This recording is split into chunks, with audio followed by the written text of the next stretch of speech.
В республике устраняют последствия разрушительного паводка. В ряде районов, пострадавших от стихии, начались восстановительные работы.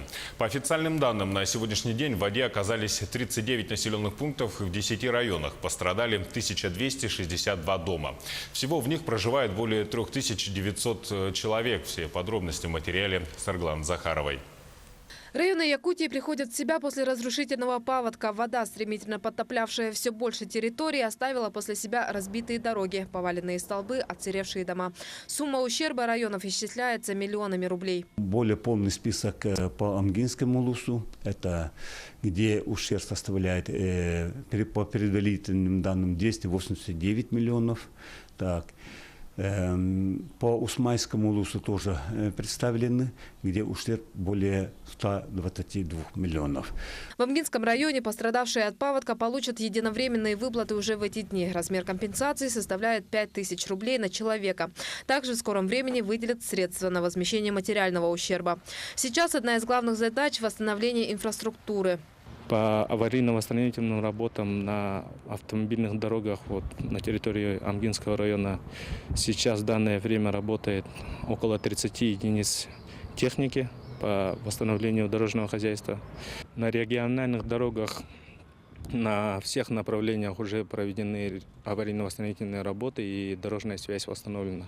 Однако пока невозможно восстановить сообщение с 4 населенными пунктами Улуса. Мост, который соединял региональную трассу с муниципальной дорогой, размыло еще в первых числах мая речкой Крестях. Уровни воды в ней до сих пор довольно высокие.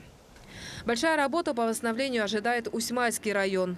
Только в одном Эльдикане там повалило больше 100 опор электроснабжения. Сегодня электричество подают населению с дизельных генераторов. Их на прошлой неделе доставили в пострадавшие поселки на вертолете МЧС. Эльдикан был практически полностью затоплен. То есть фактически можно сказать, что нет ни одного дома, которого не коснулось бы затопления. Были затоплены многие улицы, практически все. Если по Кюбцам шла просто вода, то по Эльдикану шла вода со льдом. В Эльдикане обустроили временные проездные пути. Работают котельные, генераторы. Не целый день, но горячая вода и электричество у людей уже есть. Буквально на днях вода отступила от домов и дворов актемцев и хатачу Хангаласского района. Во власти стихии они находились порядка 5 дней. Пострадали не только жилые постройки.